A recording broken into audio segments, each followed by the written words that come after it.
Hi guys, welcome back to Ravi edutech YouTube channel. Guys, మన ఛానల్లో రెగ్యులర్గా జాబ్ అప్డేట్స్ అనేవి ఇవ్వడం జరుగుతుంది. అలానే జనరల్ నాలెడ్జ్ అండ్ కరెంట్ అఫైర్స్కి సంబంధించిన అప్డేట్స్ కూడా ఇవ్వడం జరుగుతుంది. ఛానల్ లింక్ను నేను పైన ఐకార్డ్స్లో ఇస్తాను. మీకు నచ్చినట్లయితే ఛానల్ సబ్స్క్రైబ్ చేసుకోండి. అలానే పక్కనే ఉన్న బెల్ ఐకాన్ యాక్టివేట్ చేసుకోవడం మర్చిపోవద్దు, సో దట్ నేను వీడియో అప్లోడ్ చేసిన వెంటనే మీకు నోటిఫికేషన్ అనేది వస్తుంది. గైస్, గవర్నమెంట్ ఆఫ్ ఇండియా నుంచి ఫైనాన్స్ డిపార్ట్మెంట్కి సంబంధించి జిఎస్టీ ఆఫీస్ నుండి అయితే పర్మనెంట్ ఉద్యోగాలకు అయితే నోటిఫికేషన్ రిలీజ్ అవ్వడం జరిగింది. 10th ఇంటర్ డిగ్రీ కంప్లీట్ చేసిన ఎవరైనా సరే ఈ జాబ్కి అప్లై చేసుకోవచ్చు. స్పోర్ట్స్ కోటాకి సంబంధించిన రిక్రూట్మెంట్ కోసం ఈ జాబ్ నోటిఫికేషన్ అయితే రిలీజ్ చేశారండి. జాబ్ నోటిఫికేషన్ డీటెయిల్స్ చెక్ చేసినట్లయితే ఈ జాబ్ అనేది government of India ministry of finance department of revenue నుండి అయితే అఫీషియల్గా ఇష్యూ అయింది.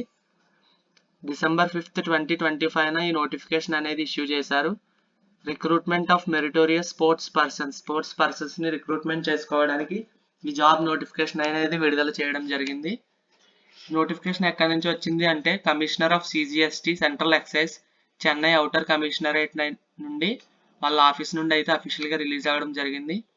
జాబ్ వేకెన్సీ డీటెయిల్స్ చూసుకున్నట్లయితే tax assistant, stenographer grade 2, havaldar, multi tasking staff అనే ఇలా 4 రకాల జాబ్లకు రిక్రూట్మెంట్ చేసుకోవడానికి నోటిఫికేషన్ ఇవ్వడం జరిగింది. శాలరీ డీటెయిల్స్ చూసుకున్నట్లయితే ట్యాక్స్ అసిస్టెంట్, స్టెనోగ్రాఫర్ గ్రేడ్ 2 జాబ్స్కి స్టార్టింగ్ శాలరీ వచ్చేసి మీకు 25,500 నుండి అలవెన్స్లతో కలుపుకొని 80,000 వరకు మీకు శాలరీ అనేది ఇవ్వబడుతుంది. హవల్దార్ అండ్ ఎంటీఎస్ పోస్టులకి లెవెల్ 1 శాలరీ ప్రకారం మీకు స్టార్టింగ్ 18,000 నుండి 57,000 వరకు అలవెన్స్లతో కలుపుకొని శాలరీ అనేది ఇవ్వబడుతుంది. వేకెన్సీస్ కూడా టోటల్ 20 వేకెన్సీస్ ఉన్నాయండి. స్పోర్ట్స్లో పార్టిసిపేట్ చేసిన వాళ్ళు, స్పోర్ట్స్లో అచీవ్ చేసిన వాళ్ళు ఈ జాబ్ ఆపర్చునిటీని అసలు మిస్ చేసుకోవద్దు. మీకు డైరెక్ట్గా స్పోర్ట్స్లో మీ సర్టిఫికేట్ చూసి మీకు జాబ్ సెలెక్ట్ చేయడం జరుగుతుంది. చిన్న స్కిల్ టెస్ట్ కండక్ట్ చేసి మీరు సిటిజన్ ఆఫ్ ఇండియా అయి ఉంటే సరిపోతుంది ఈ జాబ్కి అప్లై చేసుకోవడానికి. ఏ స్టేట్ సంబంధించిన వాళ్ళైనా సరే ఈ జాబ్కి అప్లై చేసుకోవచ్చు. మీరు అప్లై చేసుకోవాలి అనుకుంటే మీకు ఎలిజిబిలిటీ ఉన్నట్లయితే 4 జాబ్లకి కూడా ఒకేసారి మీరు అప్లై చేసుకోవచ్చు సింగిల్ అప్లికేషన్లో. లేదా మీరు 2 జాబ్స్కి అప్లై చేసుకుందాం అనుకుంటే 2 జాబ్స్కి మాత్రమే అప్లై చేసుకోండి, లేదా ఒక జాబ్కి కూడా మీరు అప్లై చేసుకోవచ్చు. సింగిల్ అప్లికేషన్లో 4 జాబ్లకి అప్లై చేసుకునే అవకాశం అనేది కల్పించడం జరిగింది. జాబ్కి ఏజ్ లిమిట్ వచ్చేసి మీరు 4 జాబ్లో ఏ జాబ్కి అప్లై చేద్దాం అనుకున్నా మినిమం ఏజ్ వచ్చేసి 18 ఇయర్స్ ఉండాలి, మ్యాక్సిమం ఏజ్ వచ్చేసి 27 ఇయర్స్ ఉండాలి. ఏజ్ రిలాక్సేషన్ ప్రొవైడ్ చేయడం జరిగింది. జనరల్ ఓబీసీ క్యాండిడేట్స్కి 5 ఇయర్స్ అంటే 32 ఇయర్స్ వరకు జనరల్ ఓబీసీ క్యాండిడేట్స్ అప్లై చేయవచ్చు. ఎస్సీ ఎస్టీ వాళ్ళు 37 ఇయర్స్ వరకు అప్లై చేయవచ్చు. ఎడ్యుకేషనల్ క్వాలిఫికేషన్ చూసుకున్నట్లయితే ట్యాక్స్ అసిస్టెంట్ జాబ్కి బ్యాచిలర్ డిగ్రీ అనేది కంప్లీట్ చేసి ఉండాలి. ఒక స్కిల్ టెస్ట్ అనేది కండక్ట్ చేయడం జరుగుతుంది. మీకు బేసిక్ కంప్యూటర్ స్కిల్స్ అనేవి తెలిసి ఉండాలి. స్టెనోగ్రాఫర్ గ్రేడ్ 2 జాబ్కి మీరు ఇంటర్మీడియట్ అయితే కంప్లీట్ చేసి ఉండాలి. మీకు ఒక చిన్న స్కిల్ టెస్ట్ కండక్ట్ చేసి టైపింగ్ టెస్ట్ కూడా కండక్ట్ చేసి మీకు డైరెక్ట్గా జాబ్కి అయితే సెలెక్ట్ చేయడం జరుగుతుంది. హవల్దార్ పోస్ట్కి మీకు 10th క్లాస్ కంప్లీట్ చేసి ఉంటే సరిపోతుంది. కొన్ని ఫిజికల్ స్టాండర్డ్స్ కూడా ఫాలో అవ్వాల్సి ఉంటుంది. హైట్ వచ్చేసి మేల్ క్యాండిడేట్ 157.5 సెంటీమీటర్స్ ఉండాలి, చెస్ట్ 81 సెంటీమీటర్స్ ఉండాలి. మీకు ఒక ఫిజికల్ టెస్ట్ కండక్ట్ చేయడం జరుగుతుంది. ఫీమేల్ క్యాండిడేట్స్కి హైట్ వచ్చేసి 152 సెంటీమీటర్స్ ఉండాలి, వెయిట్ వచ్చేసి 48 kgs ఉండాలి. ఫీమేల్ క్యాండిడేట్స్కి హైట్లో 2.5 సెంటీమీటర్, వెయిట్లో 2 kgs అనేది రిలాక్సేషన్ ఇవ్వడం జరుగుతుంది. ఫీమేల్ క్యాండిడేట్స్కి కూడా ఒక చిన్న ఫిజికల్ టెస్ట్ కండక్ట్ చేసి డైరెక్ట్గా మీ స్పోర్ట్స్ సర్టిఫికేట్ చూసి జాబ్కి అనేది సెలెక్ట్ చేయడం జరుగుతుంది. ఎంటీఎస్ పోస్ట్కి అప్లై చేయడానికి కూడా 10th క్లాస్ కంప్లీట్ చేసి ఉంటే సరిపోతుంది, మీరు ఈ జాబ్కి అప్లై చేయవచ్చు. ఏ స్పోర్ట్స్కి సంబంధించిన వాళ్ళు ఈ జాబ్కి అప్లై చేయొచ్చు కూడా ఇక్కడ మెన్షన్ చేయడం జరిగిందండి. మేల్ క్యాండిడేట్స్ వచ్చేసి volleyball, football, hockey, cricket, kabaddi, athletics, swimming ఇలా మీరు ఈ 7 స్పోర్ట్స్లో ఏ స్పోర్ట్స్లో పార్టిసిపేట్ చేస్తే సరిపోతుందండి. మీరు విన్ అవ్వాల్సిన అవసరం లేదు. ఒకవేళ విన్ అయి ఉంటే మీకు ప్రిఫరెన్స్ ఇవ్వడం జరుగుతుంది. పార్టిసిపేట్ చేసిన వాళ్ళు, విన్ అయిన వాళ్ళు ప్రతి ఒక్కరు జాబ్ అప్లికేషన్ అనేది పెట్టండి. ఫీమేల్ క్యాండిడేట్స్ వచ్చేసి అథ్లెటిక్స్ అండ్ స్విమ్మింగ్లో పాల్గొన్న ఫీమేల్ క్యాండిడేట్స్ అయితే జాబ్కి అప్లై చేయవచ్చు. స్పోర్ట్స్ ఎలిజిబిలిటీ కూడా ఇక్కడ ఇన్స్ట్రక్షన్స్ క్లియర్గా ఇవ్వడం జరిగింది. నోటిఫికేషన్ డౌన్లోడ్ చేసుకుని మీరు ప్రతిదీ చదవండి. నోటిఫికేషన్ లింక్ నేను డిస్క్రిప్షన్లో ఇస్తాను, అలానే పిన్నెడ్ కామెంట్లో కూడా ఇస్తాను. నోటిఫికేషన్ డైరెక్ట్గా డౌన్లోడ్ చేసుకుని చదవండి.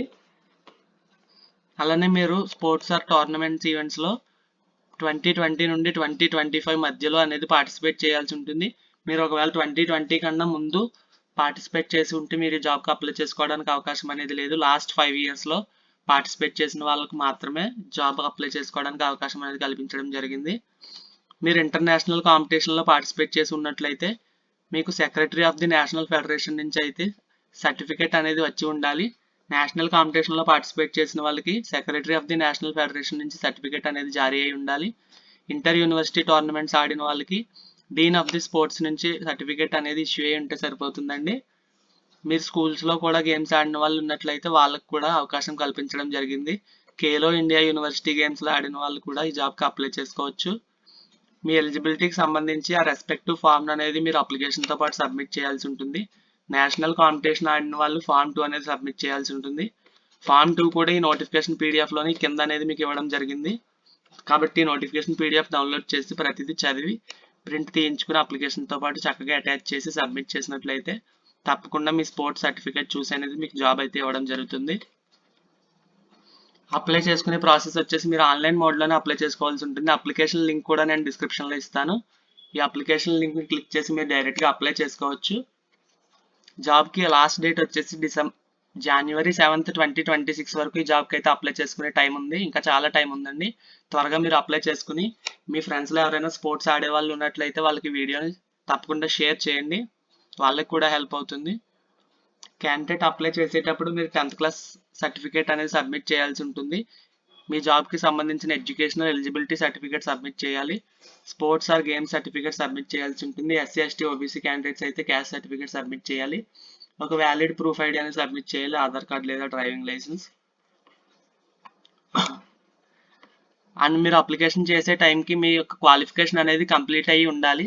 మీరు ఒకవేళ ట్యాక్స్ అసిస్టెంట్ జాబ్కి అప్లై చేస్తున్నట్లయితే మీ చేతిలో బ్యాచిలర్ డిగ్రీ సర్టిఫికేట్ ఉన్నట్లయితేనే మీరు అప్లై చేసుకోవాల్సి ఉంటుంది. మీరు ఫైనల్ ఇయర్ చదువుతున్నట్లయితే మీరు అప్లై చేసుకునే అవకాశం లేదు. మీ చేతిలో సర్టిఫికేట్ ఉన్నట్లయితేనే మీరు అప్లై చేసుకునే అవకాశం ఉంది. సెలెక్టెడ్ క్యాండిడేట్స్ అంటే క్యాండిడేట్ సెలెక్ట్ అయ్యాక మీకు పోస్టింగ్ అనేది Tamil Nadu and Puducherry central GST జోన్లో అనేది ఇవ్వడం జరుగుతుంది.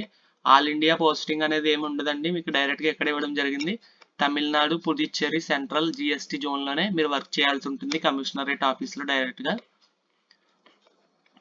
ఎడిషనల్ ఇన్స్ట్రక్షన్స్ వచ్చేసి మీరు ఇన్స్ట్రక్షన్స్ అనేవి ఈ వెబ్సైట్స్లో ఇన్స్ట్రక్షన్స్ అనేవి ప్రతిదీ కేర్ఫుల్గా టైం టు టైం అనేది చదువుకోవాల్సి ఉంటుంది. మీకు ఇంపార్టెంట్ అయిన ప్రతి లింక్ నేను డిస్క్రిప్షన్లో ఇస్తాను. అలానే పిన్నెడ్ కామెంట్స్లో కూడా ఇస్తాను, మీరు చెక్ చేయవచ్చు.